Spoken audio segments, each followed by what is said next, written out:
Hamas کا حسن نصر اللہ کی شہادت پر گہرے دکھ کا اظہار، اسرائیل کے خلاف جدوجہد یوں ہی جاری رہے گی، حماس کا اعلان۔ عراق کی پارلیمنٹ میں بھی گریہ وزاری اور سوگ، عراق کا حزب اللہ سربراہ حسن نصر اللہ کی شہادت پر 3 روزہ سوگ کا اعلان۔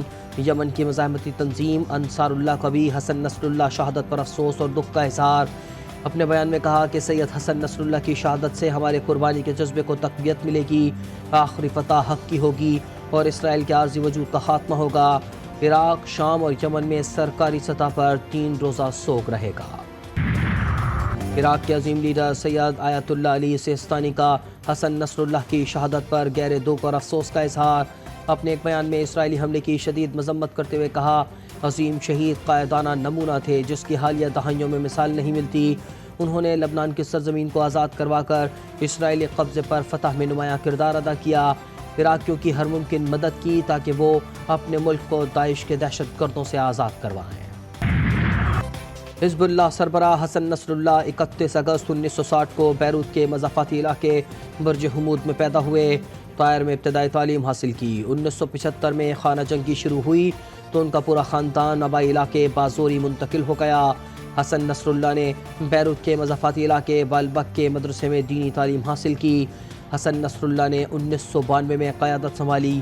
ان کی قیادت میں حزب اللہ بہت بڑی عسکری قوت بن کر ابھری۔ سید حسن نصر اللہ کی شہادت کی خبر سن کر المیادین ٹی وی کی نیوز اینکر اپنے جذبات پر قابو نہ رکھ سکیں۔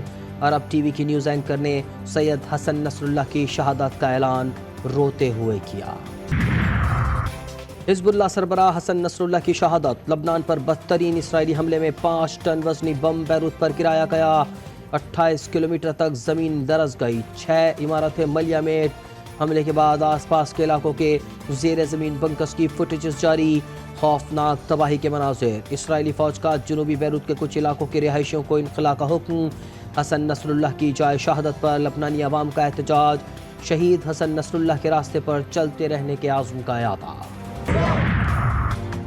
لبنان سے اسرائیلی دارالحکومت تل ابیب پر بیلسٹک میزائل سے حملہ، زوردار دھماکے سے علاقہ گونج اٹھا، میزائل غیر آباد علاقے میں گرا۔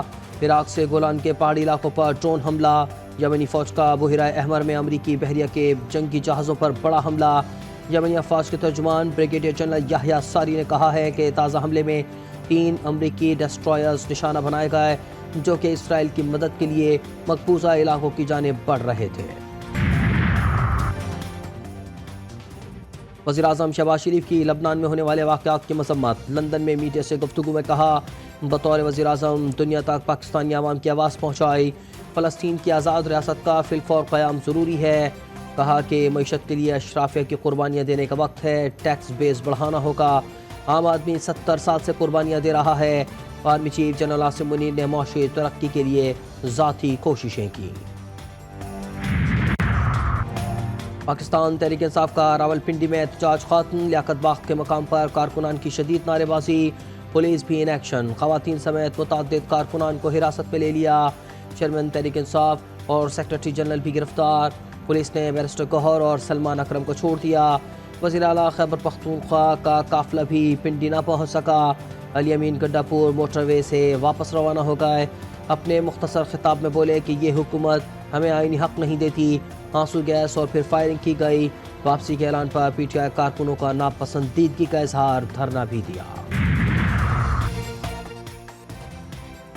تازہ خبر یہ ہے کہ گنڈاپور آج پھر پنجاب میں داخل ہوئے بغیر واپس چلے گئے۔ وزیر اطلاعات پنجاب عظمہ بخاری کا رد عمل، کہا کہ گنڈاپور سرکاری وسائل کو آگ لگا کر غنڈہ گردی کر کے سر پٹخ پٹخ کر واپس لوٹ گئے۔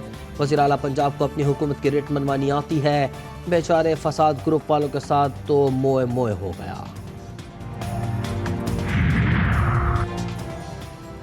وزیر اعلیٰ کے پی نے ایک بار پھر اٹک پار جا کر پنجاب کی سرزمین پر احتجاج کیا۔ مشیر اطلاعات کے پی بیرسٹر سیف نے اپنے بیان میں کہا کہ علی امین نے 5 گھنٹے پورے پنجاب اور وفاقی انتظامیہ کا ڈٹ کر مقابلہ کیا۔ احتجاج کا وقت ختم ہونے پر وزیر اعلیٰ واپس روانہ ہوئے ہیں۔ بانی پی ٹی آئی کے حکم پر اگلے ہفتے پھر احتجاج کیا جائے گا۔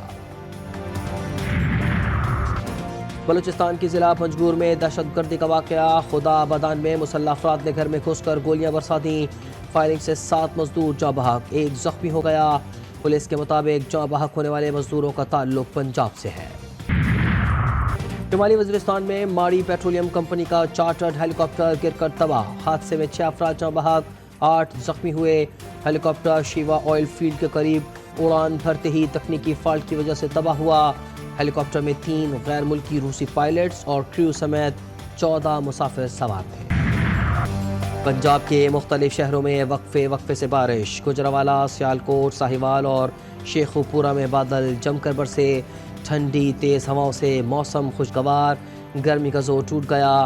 ننکانہ صاحب سمیت شاہکوٹ، منڈی فیض آباد، سید والا اور گرد و نواح میں بھی بارش۔ محکمہ موسمیات کے مطابق بارشوں کا سلسلہ آئندہ چند روز تک جاری رہے گا۔ پاکستان کرکٹ ٹیم کے red ball head coach Jason Gillespie England کے خلاف ہوم سیریز کے لیے پرجوش، کہتے ہیں کہ اندازہ ہے اس سیریز میں ہمیں منظم کرکٹ کھیلنی ہوگی، مستقل مزاجی سے پرفارمنس دینی ہوگی اور اگر ایسا ہوا تو یقیناً نتائج ہمارے حق میں ہوں گے۔ T20 women's world cup cricket tournament, قومی ویمنز ٹیم کو پہلے وارم اپ میچ میں شکست، اسکاٹ لینڈ نے پاکستان کو 8 وکٹوں سے ہرا دیا۔